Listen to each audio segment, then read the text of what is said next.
రాజాజ రాజమార్తాండ సాహతి సమరాంగణ సార్వభౌమ శ్రీకృష్ణదేవరాయ వారు విచ్చేయుచున్నారు.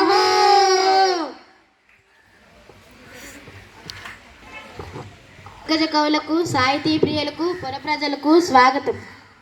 మా పాలనలో జీవితాన్ని ఆనందంగా గడుపుతున్న కొన్ని జానపదులు సైతం కొన్ని రసవంతమైన సమస్యలను పంపించారు. మీరు వాటిని రసవంతంగా పూరించి నేటి భువన విజయ సభను రంజింపచేయండి. ఇక ఆంధ్ర భాష మా తల్లిని స్తుతిస్తూ సమస్యలను దత్తపదులను పూరించి నేటి ఆవశ్యకత వినోదం.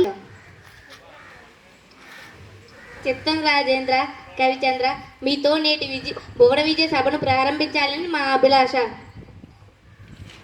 మీ ఆలోచన నిజమే పెద్దనామాత్య. ప్రభువుల వారి పాలనలో ఇన్ని భాషలుండగా తెలుగు భాషపై ఎంత మక్కువ చూపించడానికి కారణం ఏమిటో. అదేమిటి సోరణ కవి, మందార మకరందాలు జాలు వారే తెలుగుని ఇష్టపడిన వారుందరూ తెలుగుదేలనందువ తెలుగుదేలయన్న దేశంబు తెలుగేను తెలుగు వల్ల బుండ తెలుగు కండ ఎల్ల నృపుల గొలువ నిరుగవే భాషాడి దేశ భాషలందు తెలుగు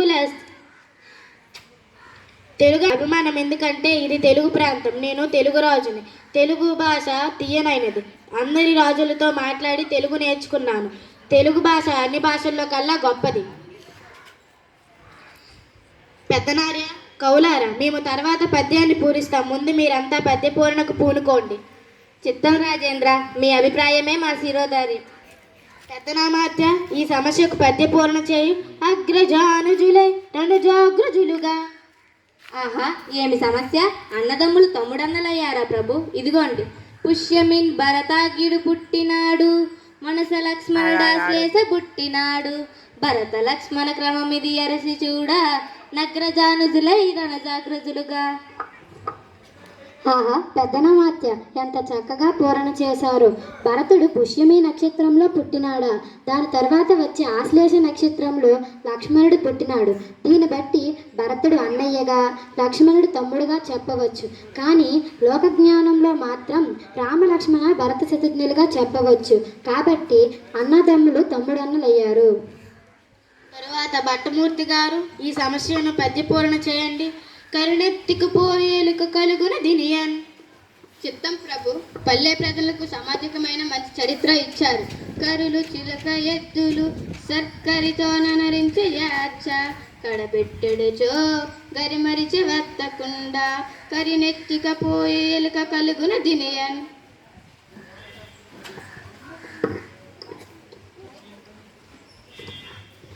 ఆహా, ఎంత బాగా పూర్ణ ఇచ్చారు పట్టుమూర్తి గారు.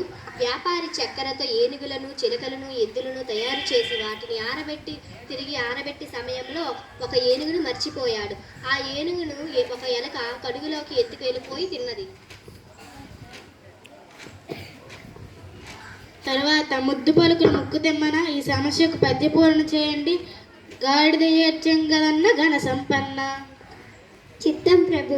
రాజశేఖర, మానవులు ఆడిన మాటను తప్పిన వారు కొందరు ఉంటారు. జంతువుల దీన్ని చూడలే, అయినా దైవకృపతో పూరించెందురు. ఆడిన మాటను తప్పిన గాడిద కొడుకంచు తిట్టగా విని, అయ్యో వీడా నా కొడుకని యొక్క గాడిద ఏడ్చెం కదన్నా ఘన సంపన్న.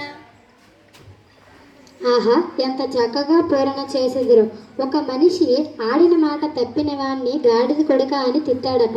ఆ తిట్టడం విన్న గాడిద వీడు నా కొడుక అని ఏడ్చింది. తర్వాత దోర్జటి గారు ఈ సమస్యకు పద్యపూరణ చేయండి.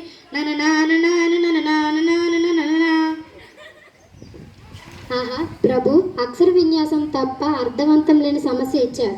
అయినా చక్కగా పూరణ కొనసాగిస్తాను. నేను నిన్ను నిన్ను నిన్ను నిన్ను నిన్ను నిన్ను నిన్ను నిన్నుగని లేతాల సంగతుల ఘానకల పరిపూర్ణ మానసమున్న పలుకుని రాగమును మోదము నల్లుచు పలుకు నిట్టులన్ నన నాన నాన నన నాన నాన నాన నాన.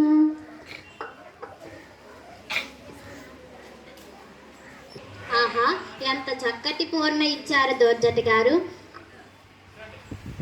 సభలో ఉన్న గొప్పతనాన్ని గురించి ప్రజలు పాటలు పాడుకుంటారు. ఆ పాటలలో లయతాల సంగీతాలు సంగీతాలు ఉంటాయి. ఎలా పూర్ణ మనస్సులో ఆనందంతో రకరకాల కునిరాగాలు నానాని నానా అంటూ ప్రజలు పాటలు పాడుకుంటారు. తర్వాత తెనాలి రామకృష్ణ మేక మరియు తోక ఈ 2 అక్షరాలతో పద్యాన్ని పూరించండి. చిత్తం ప్రభు ఆలకించండి. మేక తోకకు మేక, తోక మేకకు మేక, మేక తోకకు తోక మేక, మేక తోకకు మేక, తోక మేకకు మేక, మేక తోకకు తోక మేక, మేక తోకకు మేక, తోక మేకకు మేక, మేక తోకకు తోక, తోక మేక. ఆహాహా, ఎంత అద్భుతంగా చెప్పారు తెనాలి రామకృష్ణ. మేకతోక అనే పదం తప్ప ఇందులో భావమేమీ లేదు. ఒక మేకల కాపరి మేకలను గుంపుగా తోలుకుపోతూ ఉంటే ఒక మేక వెనకతలు ఇంకో మేక ఉంది, అందుకే మీరు మేకతోక అనేసారు. అందుకే అంటారు మిమ్మల్ని వికట కవి అనేసి. రామభద్ర, గోలుకొండ, మూలముండ, పూలదండ, కొత్తకొండ అనే పదాలతో పద్యాన్ని తయారు చేయండి. చిత్తం ప్రభు. ఓయి కురురాజ నీ కొడుకొత్త గోల, కొండవలును నుండు వినమూలముండదింక, బండనమున గెలిపింత పాండుసుతుల, నర్మనన్ బూలదండ రేకొత్త కుండ. ఆహా, ఎంత చక్కగా చెప్పారు. ఓయి కురురాజా, నీ కొడుకు దుర్యోధనుని ఉత్తి గోల కలిగిన మనసు, ఆకారంలో కొండలాగా ఉన్నాడు, బుద్ధిబలం లేనివాడు. నా మాట వినము, యుద్ధం వస్తే సర్వనాశనము. ధర్మానికి బద్దులైన పౌరులు పాండుతారు, నీ కొడుకులు మరణిస్తారు. పెంగలి సూరణ కవి మా ఆరాధ్య దైవమైన శ్రీహరి దశావతారాల గురించి పద్యాన్ని పూరించండి. ఖచ్చితంగా పూరిస్తాను మహాప్రభు. మత్సమై జననిధి మడించను సోమకున్, పూర్వమై కవప్పుగొండాన్ మోసన్, గిటిహే హిరణ్యాక్షు గీటడించను, హరియే వధించే బ్రహ్మోద జనుకు, వటుండై బలిధనుసు వంచించి కుదించే, భార్గవుండై శక్రపక్తి జెండే, దశరథ రాముండై దశగుంటనండగటార్చే, శౌర్యై దుష్టుల సంహరించే, బుద్ధుండై త్రిపురశీల బుద్ధి మార్చి యుద్రచే వారి భర్తను ద్రంగజేసన్, గల్కే మ్లేచ సంతితి బిట్టు మార్చు, హరిదశావతార చరిత్ర మవితు నమ్ము. విష్ణువు మత్స్యావతారంలో సోమకాసుని చంపాడు. కోలారంలో మందార పర్వతాన్ని మోసాడు. వరాహ అవతారంలో హిరణ్యాక్షుణ్ణి, నరసింహ అవతారంలో హిరణ్యకశిపుని చంపాడు. వామన అవతారంలో బలిచక్రవర్తిని పాతాళానికి పంపాడు. పరశురామ అవతారంలో క్షత్రియులను వధించాడు. మహాప్రభు, వచ్చే దారిలో ఒక జానపదుడు ఒక సమస్యను ఇచ్చారు, మీరు అనుమతిస్తే అది మీకు ఇస్తాను. తప్పకుండా, సవరంభంలో మాటిచ్చాను కదా, కాంచెను అందివ్వండి. ప్రభు, అందుకోండి. అందరూ నందరే మరి నందరూ నందరే ఎందరెందరే, దీనిని పూరించండి. అది సంగతి. ప్రభుల వారికి ఇవ్వదని సంస్థ ఇచ్చారు. కవి పండితులారా, నా కీర్తిని దిగంతాలకు వ్యాపించాలన్న మీ కుతూహలానికి సంతోషం. ఆలకించండి, పూరం చేసేదను. కొందరు పాండతీధనులు, కొందరు నాగరికులు వదావదు, కొందరు చాతురి ప్రియులు, కొందరు నీతికి భూతికి సిద్ధాస్తులు, కొందరు నాయకులు మరియు కొందరు గాయకులు, అందరందరే అందరు నందరే మరియు నందరు నందరే అందరందరే. ఎంత చక్కగా పూరించారో. ఈ సభలో కొందరు పాండిత్యం ధనం కలవారు, మరి కొందరు నాగకురులు, ఇంకొందరు ప్రవక్తులు, ఇంకొందరు ధనం కలవారు, కొందరు నాగకురులు, ఇంకొందరు అందరూ ఎవరికి వారే గొప్ప. కవి పండితులారా, మీ సమస్య పద్య పూరణకు మా మనసెంతో మురిసింది. సభికులకు కృతజ్ఞతలు. స్వస్తి.